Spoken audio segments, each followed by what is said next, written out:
ಓಂ ಶಾಂತಿ. ವಾಣಿ date 28/6/2025. ಪ್ರಾತಃ ಮುರಳಿ. ಓಂ ಶಾಂತಿ. ಬಾಬ್ದಾದ ಮಧುಬನ. ಮಧುರ ಮಕ್ಕಳೇ, ತಮ್ಮ ಉನ್ನತಿಗಾಗಿ ಪ್ರತಿದಿನ ರಾತ್ರಿ ಮಲಗುವ ಮೊದಲು ತಮ್ಮ ಲೆಕ್ಕಪತ್ರ ಅಂದರೆ ಚಾರ್ಟನ್ನು ನೋಡಿಕೊಳ್ಳಿ, ಪರಿಶೀಲನೆ ಮಾಡಿ. ಇಡೀ ದಿನದಲ್ಲಿ ನಾನು ಯಾರಿಗೂ ದುಃಖವನ್ನು ಕೊಡಲಿಲ್ಲವೇ? ಪ್ರಶ್ನೆ: ಮಹಾನ್ ಸೌಭಾಗ್ಯಶಾಲಿ ಮಕ್ಕಳಲ್ಲಿ ಯಾವ ಸಾಹಸವಿರುವುದು? ಉತ್ತರ: ಮಹಾನ್ ಸೌಭಾಗ್ಯಶಾಲಿಗಳು ಸ್ತ್ರೀ ಪುರುಷ ಜೊತೆಯಲ್ಲಿರುತ್ತಾ ಸಹೋದರ ಸಹೋದರಿಯರಾಗಿರುತ್ತಾರೆ. ಸ್ತ್ರೀ ಪುರುಷರೆಂಬ ಭಾನವಿರುವುದಿಲ್ಲ. ಪಕ್ಕಾ ನಿಶ್ಚಯ ಬುದ್ಧಿಯವರು ಆಗಿರುತ್ತಾರೆ. ಮಹಾನ್ ಸೌಭಾಗ್ಯಶಾಲಿ ಮಕ್ಕಳು ಇದನ್ನು ತಕ್ಷಣ ತಿಳಿದುಕೊಳ್ಳುತ್ತಾರೆ. ನಾನು ವಿದ್ಯಾರ್ಥಿ, ಇವರು ವಿದ್ಯಾರ್ಥಿಯಾಗಿದ್ದಾರೆ ಅಂದ ಮೇಲೆ ಸಹೋದರ ಸಹೋದರಿಯರು ಆದರೆ ತಮ್ಮನ್ನು ಆತ್ಮ ಎಂದು ತಿಳಿದಾಗಲೇ ಈ ಸಾಹಸವು ಕೆಲಸ ಮಾಡುತ್ತದೆ. ಗೀತೆ. ಮುಖವನ್ನು ನೋಡಿಕೋ ಪ್ರಾಣಿ. ಓಂ ಶಾಂತಿ. ಈ ಮಾತನ್ನು ತಂದೆಯು ಪ್ರತಿನಿತ್ಯವೂ ತಿಳಿಸುತ್ತಾರೆ. ಮಕ್ಕಳೇ, ಮಲಗುವ ಸಮಯದಲ್ಲಿ ತಮ್ಮ ದಿನಚರಿಯನ್ನು ನೋಡಿಕೊಳ್ಳಿ. ಯಾರಿಗೂ ದುಃಖವನ್ನು ಕೊಡಲಿಲ್ಲವೇ? ಮತ್ತು ಎಷ್ಟು ಸಮಯ ತಂದೆಯನ್ನು ನೆನಪು ಮಾಡಿದೆನು? ಮೂಲ ಮಾತೇ ಇದಾಗಿದೆ. ಗೀತೆಯಲ್ಲಿಯೂ ಹೇಳುತ್ತಾರೆ, ತಮ್ಮೊಳಗೆ ನೋಡಿಕೊಳ್ಳಿ, ನಾನೆಷ್ಟು ತಮೋಪ್ರಧಾನದಿಂದ ಸತೋಪ್ರಧಾನನಾಗಿದ್ದೇನೆ. ಇಡೀ ದಿನದಲ್ಲಿ ಎಷ್ಟು ಸಮಯ ಮಧುರ ತಂದೆಯನ್ನು ನೆನಪು ಮಾಡಿದೆನು. ಯಾವುದೇ ದೇಹಧಾರಿಯನ್ನು ನೆನಪು ಮಾಡಬಾರದು. ಎಲ್ಲ ಆತ್ಮಗಳಿಗೆ ಹೇಳಲಾಗುತ್ತದೆ, ತಮ್ಮ ತಂದೆಯನ್ನು ನೆನಪು ಮಾಡಿ. ಈಗ ಹಿಂತಿರುಗಿ ಹೋಗಬೇಕಾಗಿದೆ. ಎಲ್ಲಿಗೆ ಹೋಗಬೇಕು? ಶಾಂತಿಧಾಮಕ್ಕೆ ಹೋಗಿ ನಂತರ ಹೊಸ ಪ್ರಪಂಚಕ್ಕೆ ಬರಬೇಕಾಗಿದೆ. ಇದಂತೂ ಹಳೆಯ ಪ್ರಪಂಚವಲ್ಲವೇ? ಯಾವಾಗ ತಂದೆಯು ಬರುವರೋ ಆಗಲೇ ಸ್ವರ್ಗದ ಬಾಗಿಲು ತೆರೆಯುವುದು. ನಾವೀಗ ಸಂಗಮಯುಗದಲ್ಲಿ ಕುಳಿತಿದ್ದೇವೆ. ಇದು ಸಹ ಆಶ್ಚರ್ಯವಾಗಿದೆ. ಸಂಗಮಯುಗದಲ್ಲಿ ಬಂದು ಹಡಗಿನಲ್ಲಿ ಕುಳಿತು ಮತ್ತೆ ಇಳಿದು ಬಿಡುತ್ತೇವೆ. ಈಗ ಸಂಗಮಯುಗದಲ್ಲಿ ಪುರುಷೋತ್ತಮರಾಗಲು ಮತ್ತು ತೀರವನ್ನು ಸೇರಲು ನಾವೇ ಇಲ್ಲಿ ಕುಳಿತಿದ್ದೇವೆ. ಅಂದ ಮೇಲೆ ಹಳೆಯ ಕಲಿಯುಗಿ ಪ್ರಪಂಚದಿಂದ ಮನಸ್ಸನ್ನು ತೆಗೆಯಬೇಕಾಗಿದೆ. ಕೇವಲ ಈ ಶರೀರದ ಮೂಲಕ ಪಾತ್ರವನ್ನು ಅಭಿನಯಿಸಬೇಕಾಗಿದೆ. ನಾವೀಗ ಬಹಳ ಖುಷಿಯಿಂದ ಹಿಂತಿರುಗಿ ಹೋಗಬೇಕಾಗಿದೆ. ಮನುಷ್ಯರು ಮುಕ್ತಿಗಾಗಿ ಎಷ್ಟೊಂದು ತಲೆ ಕೆಡಿಸಿಕೊಳ್ಳುತ್ತಾರೆ, ಆದರೆ ಮುಕ್ತಿ ಜೀವನ್ಮುಕ್ತಿಯ ಅರ್ಥವನ್ನು ತಿಳಿದುಕೊಂಡಿಲ್ಲ. ಶಾಸ್ತ್ರಗಳ ಅಕ್ಷರಗಳನ್ನು ಕೇವಲ ಕೇಳಿಸಿಕೊಂಡಿದ್ದಾರೆ, ಆದರೆ ಅದೇನಾಗಿದೆ? ಯಾರು ಕೊಡುತ್ತಾರೆ? ಯಾವಾಗ ಕೊಡುತ್ತಾರೆ ಎಂಬುದು ಏನನ್ನೂ ತಿಳಿದುಕೊಂಡಿಲ್ಲ. ತಂದೆಯು ಮುಕ್ತಿ ಜೀವನ್ಮುಕ್ತಿ ಆಸ್ತಿಯನ್ನು ಕೊಡುವುದಕ್ಕಾಗಿ ಬರುತ್ತಾರೆ. ಅದು ಕೇವಲ ಒಂದು ಬಾರಿಯಲ್ಲ, ಅನೇಕ ಬಾರಿ ಬರುತ್ತಾರೆ, ಲೆಕ್ಕವಿಲ್ಲದಷ್ಟು ಬಾರಿ. ನೀವು ಮುಕ್ತಿ ಜೀವನ್ಮುಕ್ತಿ ನಂತರ ಜೀವನ ಬಂಧನದಲ್ಲಿ ಬಂದಿದ್ದೀರಿ. ಈಗ ನಿಮಗೂ ಸಹ ಇದು ಅರ್ಥವಾಯಿತು. ನಾವು ಆತ್ಮಗಳಾಗಿದ್ದೇವೆ. ತಂದೆಯು ನಾವು ಆತ್ಮಗಳಿಗೆ ಬಹಳ ಶಿಕ್ಷಣವನ್ನು ಕೊಡುತ್ತಾರೆ. ಭಕ್ತಿ ಮಾರ್ಗದಲ್ಲಿ ದುಃಖದಲ್ಲಿ ನೀವು ಬಹಳ ನೆನಪು ಮಾಡುತ್ತಿದ್ದೀರಿ, ಆದರೆ ಪರಿಚಯವಿರಲಿಲ್ಲ. ಈಗ ನಾನು ನಿಮಗೆ ನನ್ನ ಪರಿಚಯವನ್ನು ಕೊಟ್ಟಿದ್ದೇನೆ. ನನ್ನನ್ನು ಹೇಗೆ ನೆನಪು ಮಾಡಿದರೆ ನಿಮ್ಮ ವಿಕರ್ಮಗಳು ವಿನಾಶವಾಗುತ್ತದೆ. ಇಲ್ಲಿಯವರೆಗೆ ಎಷ್ಟು ವಿಕರ್ಮಗಳಾಗಿವೆ ಎಂದು ತಮ್ಮ ಲೆಕ್ಕಪತ್ರವನ್ನು ನೀಡುವುದರಿಂದ ತಿಳಿಯುತ್ತದೆ. ಯಾರು ಸೇವೆಯಲ್ಲಿ ತೊಡಗಿರುವರೋ ಅವರಿಗೆ ತಿಳಿಯುತ್ತದೆ. ಮಕ್ಕಳಿಗೆ ಸರ್ವೀಸಿನ ಉಮಂಗವಿರುತ್ತದೆ. ಪರಸ್ಪರ ಸೇರಿ ಸಲಹೆ ತೆಗೆದುಕೊಂಡು ಮನುಷ್ಯರ ಜೀವನವನ್ನು ವಜ್ರ ಸಮಾನ ಮಾಡುವ ಸೇವೆಗಾಗಿ ಹೋರಾಡುತ್ತಾರೆ. ಇದು ಎಷ್ಟು ಪುಣ್ಯದ ಕಾರ್ಯವಾಗಿದೆ. ಇದರಲ್ಲಿ ಖರ್ಚಿನ ಯಾವುದೇ ಮಾತಿಲ್ಲ. ಕೇವಲ ವಜ್ರ ಸಮಾನರಾಗಲು ತಂದೆಯನ್ನು ನೆನಪು ಮಾಡಬೇಕಾಗಿದೆ. ಪುಖರಾಜ ಪರಿ, ಸಬ್ಜ್ ಪರಿ ಎಂದು ವಜ್ರಗಳ ಯಾವ ಹೆಸರುಗಳಿವೆಯೋ ಅದು ನೀವಾಗಿದ್ದೀರಿ. ಎಷ್ಟು ನೆನಪಿನಲ್ಲಿರುತ್ತೀರೋ ಅಷ್ಟು ವಜ್ರ ಸಮಾನ ಆಗಿಬಿಡುತ್ತೀರಿ. ಕೆಲವರು ಮಾಣಿಕ್ಯದಂತೆ, ಕೆಲವರು ಪುಖರಾಜ್ ವಜ್ರದಂತೆ ಆಗುತ್ತಾರೆ. ನವರತ್ನಗಳಿರುತ್ತವೆಯಲ್ಲವೇ? ಯಾವುದಾದರೂ ಗ್ರಹಚಾರವು ಕುಳಿತರೆ ನವರತ್ನಗಳ ಉಂಗುರವನ್ನು ಹಾಕುತ್ತಾರೆ. ಭಕ್ತಿ ಮಾರ್ಗದಲ್ಲಿ ಬಹಳಷ್ಟು ಮಂತ್ರಗಳನ್ನು ಕೊಡುತ್ತಾರೆ. ಇಲ್ಲಂತೂ ಎಲ್ಲ ಧರ್ಮದವರಿಗಾಗಿ ಒಂದೇ ಮಂತ್ರವಾಗಿದೆ, ಮನ್ಮನಾಭವ. ಏಕೆಂದರೆ ದೇವರೊಬ್ಬನೇ ಮನುಷ್ಯರಿಂದ ದೇವತೆಗಳಾಗುವ ಹಾಗೂ ಮುಕ್ತಿ ಜೀವನ್ಮುಕ್ತಿಯನ್ನು ಪಡೆಯುವ ಪುರುಷಾರ್ಥವು ಒಂದೇ ಆಗಿದೆ. ಕೇವಲ ತಂದೆಯನ್ನು ನೆನಪು ಮಾಡಬೇಕಾಗಿದೆ. ಮತ್ಯಾವುದೇ ಕಷ್ಟದ ಮಾತಿಲ್ಲ. ನನಗೆ ನೆನಪು ಏಕೆ ಸ್ಥಿರವಾಗಿರುವುದಿಲ್ಲ ಎಂಬುದನ್ನು ಆಲೋಚಿಸಬೇಕು. ಇಡೀ ದಿನದಲ್ಲಿ ಇಷ್ಟು ಕಡಿಮೆ ನೆನಪು ಮಾಡಿದೆನು. ಯಾವಾಗ ಈ ನೆನಪಿನಿಂದ ನಾವು ಸದಾ ಆರೋಗ್ಯವಂತರು ನಿರೋಗಿಗಳಾಗುತ್ತೇವೆಂದರೆ ತಮ್ಮ ಚಾರ್ಟನ್ನು ಇಟ್ಟುಕೊಂಡು ನಾವೇಕೆ ಉನ್ನತಿಯನ್ನು ಪಡೆಯಬಾರದು. ಅನೇಕರಿದ್ದಾರೆ, 2-4 ದಿನ ಚಾರ್ಟನ್ನಿಟ್ಟು ಮತ್ತೆ ಮರೆತು ಹೋಗುತ್ತಾರೆ. ಯಾರಿಗೆ ಬೇಕಾದರೂ ಈ ಜ್ಞಾನವನ್ನು ತಿಳಿಸುವುದು ಬಹಳ ಸುಲಭವಾಗುತ್ತದೆ. ಹೊಸ ಪ್ರಪಂಚಕ್ಕೆ ಸತ್ಯುಗ ಮತ್ತು ಹಳೆಯ ಪ್ರಪಂಚಕ್ಕೆ ಕಲಿಯುಗವೆಂದು ಹೇಳಲಾಗುತ್ತದೆ. ಕಲಿಯುಗವೇ ಪರಿವರ್ತನೆಯಾಗಿ ಪರಿವರ್ತನೆಯಾಗುತ್ತದೆ. ಆದ್ದರಿಂದಲೇ ನಾವು ತಿಳಿಸುತ್ತಿದ್ದೇವೆ. ಕೆಲವು ಮಕ್ಕಳಿಗೆ ಇದು ಸಹ ಪಕ್ಕಾ ನಿಶ್ಚಯವಿಲ್ಲ. ಆ ನಿರಾಕಾರ ತಂದೆ ನಮಗೆ ಬ್ರಹ್ಮರವರ ತನುವಿನಲ್ಲಿ ಬಂದು ಬೋಧಿಸುತ್ತಿದ್ದಾರೆ. ಅರೆ, ಬ್ರಾಹ್ಮಣರಲ್ಲವೇ ಬ್ರಹ್ಮಕುಮಾರ್ ಕುಮಾರಿಯರೆಂದು ಕರೆಸಿಕೊಳ್ಳುತ್ತೀರಿ? ಅದರ ಅರ್ಥವೇನಾಗಿದೆ? ಆಸ್ತಿ ಎಲ್ಲಿಂದ ಸಿಗುವುದು? ದತ್ತು ಮಾಡಿಕೊಳ್ಳಲಾಗುತ್ತದೆ. ಆದ್ದರಿಂದಲೇ ಪ್ರಾಪ್ತಿ ಸಿಗುತ್ತದೆ. ನೀವು ಬ್ರಹ್ಮನ ಮಕ್ಕಳು, ಬ್ರಹ್ಮಕುಮಾರ್ ಕುಮಾರಿಯರು ಏಕೆ ಆಗಿದ್ದೀರಿ? ನಿಜವಾಗಿಯೂ ಆಗಿದ್ದೀರೋ ಅಥವಾ ಇದರಲ್ಲಿಯೂ ಯಾರಿಗಾದರೂ ಸಂಶಯ ಬರುತ್ತದೆಯೋ? ಯಾರು ಮಹಾನ್ ಸೌಭಾಗ್ಯಶಾಲಿ ಮಕ್ಕಳಿದ್ದಾರೆಯೋ ಅವರು ಸ್ತ್ರೀ ಪುರುಷರಿಬ್ಬರು ಜೊತೆಯಲ್ಲಿರುತ್ತಾ ಸಹೋದರ ಸಹೋದರಿಯರಾಗುತ್ತಾರೆ. ಸ್ತ್ರೀ ಪುರುಷರೆನ್ನುವ ಪರಿವೆಯೇ ಇರುವುದಿಲ್ಲ. ಪಕ್ಕಾ ನಿಶ್ಚಯ ಬುದ್ಧಿ ಇಲ್ಲವೆಂದರೆ ಸ್ತ್ರೀ ಪುರುಷರೆಂಬ ದೃಷ್ಟಿಯು ಪರಿವರ್ತನೆಯಾಗುವುದರಲ್ಲಿ ಸಮಯ ಹಿಡಿಸುತ್ತದೆ. ಮಹಾನ್ ಸೌಭಾಗ್ಯಶಾಲಿ ಮಕ್ಕಳೇ, ನಾನು ವಿದ್ಯಾರ್ಥಿ, ಇವರು ವಿದ್ಯಾರ್ಥಿ ಅಂದಾಗ ಸಹೋದರ ಆದೇವೆಂದು ಬಹುಬೇಗನೆ ಅರ್ಥ ಮಾಡಿಕೊಳ್ಳುತ್ತೇವೆ. ಆದರೆ ಯಾವಾಗ ತಮ್ಮನ್ನು ಆತ್ಮನೆಂದು ತಿಳಿಯುವಿರೋ ಆಗಲೇ ಈ ಸಾಹಸವು ನಡೆಯಲು ಸಾಧ್ಯ. ಆತ್ಮಗಳೆಲ್ಲರೂ ಸಹೋದರರಾಗಿದ್ದೀರಿ. ಮತ್ತು ಬ್ರಹ್ಮಕುಮಾರ್ ಕುಮಾರಿಯರಾದಾಗ ಸಹೋದರಿಯರಾಗುತ್ತೀರಿ. ಕೆಲವರಂತೂ ಬಂಧನ್ಮುಕ್ತರೂ ಆಗಿದ್ದಾರೆ. ಆದರೂ ಸಹ ಕೆಲವೊಮ್ಮೆ ಬುದ್ಧಿ ಹೋಗುತ್ತದೆ. ಕರ್ಮಾತೀತ ಸ್ಥಿತಿಯನ್ನು ಹೊಂದುವುದರಲ್ಲಿ ಸಮಯ ಹಿಡಿಸುತ್ತದೆ. ನೀವು ಮಕ್ಕಳಲ್ಲಿ ಬಹಳ ಖುಷಿ ಇರಬೇಕು. ಯಾವುದೇ ಜಂಜಾಟವಿಲ್ಲ. ನಾವು ಆತ್ಮಗಳು ಈಗ ಹಳೆಯ ಶರೀರ ಇತ್ಯಾದಿ ಎಲ್ಲವನ್ನು ಬಿಟ್ಟು ತಂದೆ ಬಳಿ ಹೋಗುತ್ತೇವೆ. ನಾನು ಎಷ್ಟೊಂದು ಪಾತ್ರವನ್ನು ಅಭಿನಯಿಸಿದ್ದೇವೆ. ಈಗ ಚಕ್ರವು ಪೂರ್ಣವಾಗುತ್ತದೆ. ಹೀಗೆ ತಮ್ಮೊಂದಿಗೆ ತಾವು ಮಾತನಾಡಿಕೊಳ್ಳಬೇಕು. ಎಷ್ಟು ಮಾತನಾಡಿಕೊಳ್ಳುತ್ತಾ ಇರುತ್ತೀರೋ ಅಷ್ಟು ಹರ್ಷಿತರೂ ಆಗಿರುತ್ತೀರಿ. ಮತ್ತು ನಾವು ಎಲ್ಲಿಯವರೆಗೆ ಲಕ್ಷ್ಮೀನಾರಾಯಣರನ್ನು ವರಿಸಲು ಯೋಗ್ಯರಾಗಿದ್ದೇವೆಂದು ತಮ್ಮ ಚಲನೆಯನ್ನು ನೋಡಿಕೊಳ್ಳುತ್ತಾ ಇರುತ್ತೀರಿ. ಬುದ್ಧಿಯಿಂದ ತಿಳಿಯುತ್ತೀರಿ. ಈಗ ಇನ್ನು ಸ್ವಲ್ಪವೇ ಸಮಯದಲ್ಲಿ ಹಳೆಯ ಶರೀರವನ್ನು ಬಿಡಬೇಕಾಗಿದೆ. ನೀವು ಪಾತ್ರಧಾರಿಗಳು ಆಗಿದ್ದೀರಲ್ಲವೇ? ತಮ್ಮನ್ನು ಈಗ ಪಾತ್ರಧಾರಿ ಎಂದು ತಿಳಿಯುತ್ತೀರಿ. ಮೊದಲು ಹೀಗೆ ತಿಳಿಯುತ್ತಿರಲಿಲ್ಲ. ಈಗ ಜ್ಞಾನವು ಸಿಕ್ಕಿರುವುದರಿಂದ ಆಂತರ್ಯದಲ್ಲಿ ಬಹಳ ಖುಷಿ ಇರಬೇಕು. ಹಳೆಯ ಪ್ರಪಂಚದೊಂದಿಗೆ ವೈರಾಗ್ಯ ತಿರಸ್ಕಾರವು ಬರಬೇಕು. ನೀವು ಬೇಹದ್ದಿನ ಸನ್ಯಾಸಿಗಳು, ರಾಜಯೋಗಿಗಳು ಆಗಿದ್ದೀರಿ. ಬುದ್ಧಿಯಿಂದ ಈ ಹಳೆಯ ಪ್ರಪಂಚದ ಸನ್ಯಾಸ ಮಾಡಬೇಕಾಗಿದೆ. ಇದರೊಂದಿಗೆ ಬುದ್ಧಿಯನ್ನು ಇಡಬಾರದೆಂದು ಆತ್ಮವು ತಿಳಿಯುತ್ತದೆ. ಬುದ್ಧಿಯಿಂದ ಈ ಹಳೆಯ ಪ್ರಪಂಚ, ಹಳೆಯ ಶರೀರದ ಸನ್ಯಾಸ ಮಾಡಿದ್ದೇವೆ. ಈಗ ನಾವು ಆತ್ಮಗಳು ಹೋಗುತ್ತೇವೆ. ಹೋಗಿ ತಂದೆಯೊಂದಿಗೆ ಮಿಲನ ಮಾಡುತ್ತೇವೆ. ಯಾವಾಗ ಒಬ್ಬ ತಂದೆಯನ್ನು ನೆನಪು ಮಾಡುತ್ತೀರೋ ಆಗಲೇ ಮಿಲನ ಮಾಡುತ್ತೀರಿ.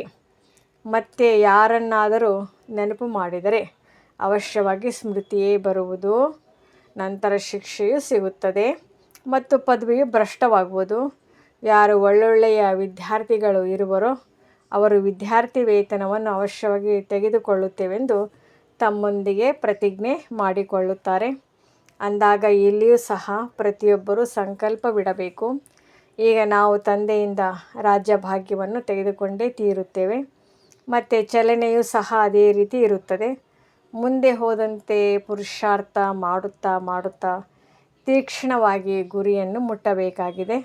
ನಿತ್ಯವೂ ಸಂಜೆ ತಮ್ಮ ಸ್ಥಿತಿಯನ್ನು ನೋಡಿಕೊಳ್ಳುವುದರಿಂದಲೇ ಗುರಿಯನ್ನು ತಲುಪಲು ಸಾಧ್ಯ. ತಂದೆಯ ಬಳಿ ಪ್ರತಿಯೊಬ್ಬರ ಸಮಾಚಾರವಂತೂ ಬರುತ್ತದೆ ಅಲ್ಲವೇ? ತಂದೆಯು ಪ್ರತಿಯೊಬ್ಬರನ್ನು ತಿಳಿದುಕೊಂಡಿದ್ದಾರೆ. ನಿಮ್ಮಲ್ಲಿ ಅಂತಹ ಗುಣಗಳು ಕಾಣುವುದಿಲ್ಲವೆಂದು ಕೆಲವರಿಗೆ ಹೇಳಿಯೂ ಹೇಳುತ್ತಾರೆ. ಈ ಲಕ್ಷ್ಮೀನಾರಾಯಣಂತಹ ಗುಣಗಳು ನಿಮ್ಮಲ್ಲಿ ಕಾಣುತ್ತಿಲ್ಲ. ನಡವಳಿಕೆ, ಆಹಾರ, ಪಾನೀಯ ಇತ್ಯಾದಿಗಳನ್ನು ನೋಡಿಕೊಳ್ಳಿ. ಸೇವೆಯನ್ನೆಲ್ಲಿ ಮಾಡುತ್ತೀರಿ? ಮಾಡುವುದಿಲ್ಲವೆಂದರೆ ಏನಾಗುತ್ತೀರಿ? ಆದ್ದರಿಂದ ನಾವು ಏನಾದರೂ ಮಾಡಿ ತೋರಿಸಬೇಕೆಂದು ತಿಳಿಯುತ್ತಾರೆ. ಇದರಲ್ಲಿ ಪ್ರತಿಯೊಬ್ಬರೂ ಸ್ವಯಂ ತಮ್ಮ ಅದೃಷ್ಟವನ್ನು ಶ್ರೇಷ್ಠ ಮಾಡಿಕೊಳ್ಳಲು ಓದಬೇಕಾಗಿದೆ. ಒಂದು ವೇಳೆ ಶ್ರೀಮತದಂತೆ ನಡೆಯದಿದ್ದರೆ ಶ್ರೇಷ್ಠ ಪದವಿಯನ್ನು ಪಡೆಯುವುದಿಲ್ಲ. ಈಗ ತೇರ್ಗಡೆ ಆಗಲಿಲ್ಲವೆಂದರೆ ಕಲ್ಪಾಂತರವೂ ಆಗುವುದಿಲ್ಲ. ನಾವು ಯಾವ ಪದವಿಯನ್ನು ಪಡೆಯಲು ಯೋಗ್ಯರಾಗಿದ್ದೇವೆ ಎಂಬುದೆಲ್ಲವೂ ಸಾಕ್ಷಾತ್ಕಾರವಾಗುತ್ತದೆ. ತಮ್ಮ ಪದವಿಯ ಸಾಕ್ಷಾತ್ಕಾರವನ್ನು ಮಾಡುತ್ತಾ ಇರುತ್ತೀರಿ. ಆರಂಭದಲ್ಲಿಯೂ ಸಹ ಸಾಕ್ಷಾತ್ಕಾರ ಮಾಡುತ್ತಿದ್ದರು. ಅದನ್ನು ತಿಳಿಸಲು ತಂದೆಯು ನಿರಾಕರಿಸುತ್ತಿದ್ದರು. ಹಾಗೆಯೇ ನಾವೇನಾಗುತ್ತೇವೆ ಎಂಬುದೆಲ್ಲವೂ ಅಂತಿಮದಲ್ಲಿ ಸಾಕ್ಷಾತ್ಕಾರವಾಗುವುದು. ಆದರೆ ಆಗ ಏನನ್ನೂ ಮಾಡಲು ಸಾಧ್ಯವಾಗುವುದಿಲ್ಲ. ಕಲ್ಪಾಂತರವು ಇದೇ ಗತಿಯಾಗುವುದು. ಡಬಲ್ ಕಿರೀಟ, ಡಬಲ್ ರಾಜ್ಯ ಭಾಗ್ಯವನ್ನು ಪಡೆಯಲು ಸಾಧ್ಯವಾಗುವುದಿಲ್ಲ. ಈಗಂತೂ ಪುರುಷಾರ್ಥ ಮಾಡಲು ಬಹಳ ಅವಕಾಶವಿದೆ.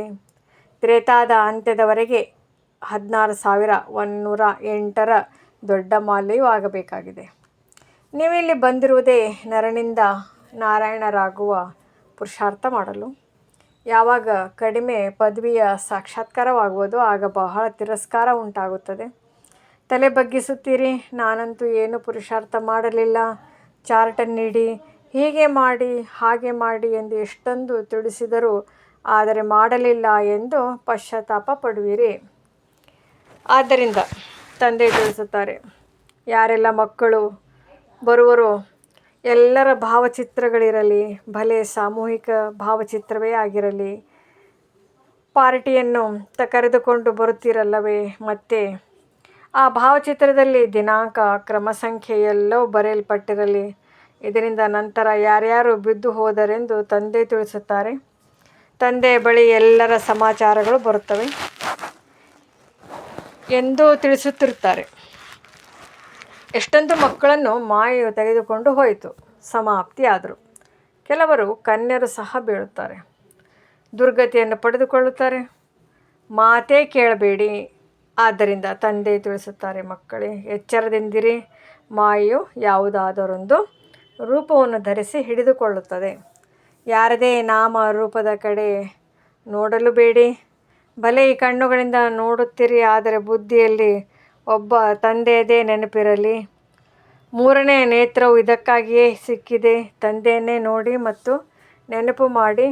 ದೇಹಾಭಿಮಾನವನ್ನು ಬಿಡುತ್ತಾ ಹೋಗಿ, ಅಂದರೆ ಕೆಳಗೆ ನೋಡಿಕೊಂಡು ಅನ್ಯರೊಂದಿಗೆ ಮಾತನಾಡಿ ಎಂದಲ್ಲ. ಈ ರೀತಿ ನಿರ್ಬಲರಾಗಬಾರದು. ನೋಡುತ್ತಿದ್ದರೂ ಸಹ ಬುದ್ಧಿಯೋಗವು ತಮ್ಮ ಪ್ರಿಯತಮನ ಕಡೆ ಇರಲಿ. ಈ ಪ್ರಪಂಚವನ್ನು ನೋಡುತ್ತಿದ್ದರೂ ಸಹ ಇದು ಸ್ಮಶಾನವಾಗಲಿದೆ ಎಂದು ಆಂತರ್ಯದಲ್ಲಿ ತಿಳಿಯಿರಿ. ಇದರೊಂದಿಗೇನು ಸಂಬಂಧವನ್ನು ಇಡುತ್ತೀರಿ? ನಿಮಗೆ ಜ್ಞಾನವು ಸಿಕ್ಕಿದೆ, ಅದನ್ನು ಧಾರಣೆ ಮಾಡಿ, ಅದರ ಅನುಸಾರ ನಡೆಯಬೇಕಾಗಿದೆ. ನೀವು ಮಕ್ಕಳು ಪ್ರದರ್ಶನಿಯಲ್ಲಿ ತಿಳಿಸುವಾಗ ಸಾವಿರಾರು ಬಾರಿ ಬಾಯಿಂದ ಬಾಬಾ ಬಾಬಾ ಎಂದು ಬರಬೇಕು. ತಂದೆಯನ್ನು ನೆನಪು ಮಾಡುವುದರಿಂದ ನಿಮಗೆ ಎಷ್ಟೊಂದು ಲಾಭವಾಗುವುದು.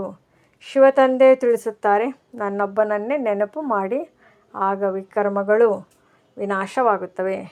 ಶಿವತಂದೆಯನ್ನು ನೆನಪು ಮಾಡುವುದರಿಂದ ತಮೋಪ್ರಧಾನರಿಂದ ಸತೋಪ್ರಧಾನರು ಆಗಿಬಿಡುತ್ತೀರಿ. ಆದ್ದರಿಂದ ತಂದೆ ತಿಳಿಸುತ್ತಾರೆ, ನನ್ನನ್ನೇ ನೆನಪು ಮಾಡಿ ಮರೆಯದಿರಿ. ತಂದೆಯ ಆದೇಶವೂ ಸಿಕ್ಕಿದೆ. ಮನ್ಮನಾಭವ. ಈ ಬಾಬಾ ಎನ್ನುವ ಶಬ್ದವನ್ನು ತಮ್ಮಲ್ಲಿ ಚೆನ್ನಾಗಿ ಅರಿಯುತ್ತಾ, ಅಂದರೆ ಮನನ ಮಾಡುತ್ತಾ ಇರಿ. ಇಡೀ ದಿನ ಬಾಬಾ ಬಾಬಾ ಎನ್ನುತ್ತಿರಬೇಕು, ಬೇರೆ ಯಾವುದೇ ಮಾತಿಲ್ಲ. ನಂಬರ್ 1 ಮುಖ್ಯ ಮಾತೆ ಇದಾಗಿದೆ. ಮೊದಲು ತಂದೆಯನ್ನು ಅರಿತುಕೊಳ್ಳಿ, ಇದರಲ್ಲಿಯೇ ಕಲ್ಯಾಣವಿದೆ. ಈ 84 ಜನ್ಮಗಳ ಚಕ್ರವನ್ನು ಅರಿತುಕೊಳ್ಳುವುದು ಬಹಳ ಸಹಜವಾಗಿದೆ. ಮಕ್ಕಳಿಗೆ ಪ್ರದರ್ಶನಿಯಲ್ಲಿ ತಿಳಿಸಿಕೊಡಲು ಬಹಳ ಉಮಂಗವಿರಬೇಕು. ಒಂದು ವೇಳೆ ನಮಗೆ ತಿಳಿಸುವುದಕ್ಕೆ ಆಗುವುದಿಲ್ಲ ಎನಿಸಿದರೆ ನಾವು ನಮ್ಮ ಹಿರಿಯ ಸಹೋದರಿಯರನ್ನು ಕರೆಸುತ್ತೇವೆ ಎಂದು ಹೇಳಬಹುದು. ಏಕೆಂದರೆ ಇದು ಪಾಠಶಾಲೆಯಾಗಿದೆ ಅಲ್ಲವೇ. ಇದರಲ್ಲಿ ಕೆಲವರು ಕಡಿಮೆ ಮತ್ತು ಕೆಲವರು ಹೆಚ್ಚು ಓದುತ್ತಾರೆ. ಹೀಗೆ ಹೇಳುವುದರಲ್ಲಿ ದೇಹಾಭಿಮಾನವು ಬರಬಾರದು. ಎಲ್ಲಿ ದೊಡ್ಡ ಸೇವಾ ಕೇಂದ್ರವಿರುವುದೋ ಅಲ್ಲಿ ಪ್ರದರ್ಶನಿಯನ್ನು ಇಟ್ಟಿರಬೇಕು. ಗೇಟ್ ವೇ ಟು ಹೆವನ್ ಎಂಬ ಚಿತ್ರವು ಹಾಕಲ್ಪಟ್ಟಿರಲಿ. ಈಗ ಸ್ವರ್ಗದ ಬಾಗಿಲು ತೆರೆಯುತ್ತಿದೆ. ಈಗ ಆಗಲಿರುವ ಯುದ್ಧಕ್ಕೆ ಮೊದಲೇ ಆಸ್ತಿಯನ್ನು ತೆಗೆದುಕೊಳ್ಳಿ. ಹೇಗೆ ಮಂದಿರಕ್ಕೆ ಪ್ರತಿನಿತ್ಯವೂ ಹೋಗುತ್ತಾರೆ ಹಾಗೆ ನಿಮ್ಮದು ಪಾಠಶಾಲೆಯಾಗಿದೆ. ಚಿತ್ರಗಳನ್ನು ಹಾಕಿದ್ದಾಗ ಅದರ ಬಗ್ಗೆ ತಿಳಿಸುವುದರಲ್ಲಿ ಸಹಜವಾಗುವುದು. ನಾವು ನಮ್ಮ ಪಾಠಶಾಲೆಯನ್ನು ಚಿತ್ರಶಾಲೆಯನ್ನಾಗಿ ಹೇಗೆ ಮಾಡುವುದು ಪ್ರಯತ್ನಪಡಿ. ನೋಡುವುದಕ್ಕೆ ಸುಂದರವಾಗಿದ್ದಾಗ ಮನುಷ್ಯರು ಬರುತ್ತಾರೆ.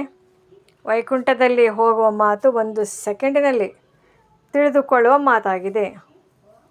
ತಂದೆಯು ತಿಳಿಸುತ್ತಾರೆ, ತಮೋಪ್ರಧಾನರಂತೂ ವೈಕುಂಠದಲ್ಲಿ ಹೋಗಲು ಸಾಧ್ಯವಿಲ್ಲ. ಹೊಸ ಪ್ರಪಂಚದಲ್ಲಿ ಹೋಗಲು ಸತೋಪ್ರಧಾನರಾಗಬೇಕಾಗಿದೆ. ಇದರಲ್ಲಿ ಏನೂ ಖರ್ಚಿಲ್ಲ. ಯಾವುದೇ ಮಂದಿರ ಅಥವಾ ಚರ್ಚ್ಗಳು ಇತ್ಯಾದಿಗಳಲ್ಲಿ ಹೋಗುವ ಅವಶ್ಯಕತೆ ಇಲ್ಲ.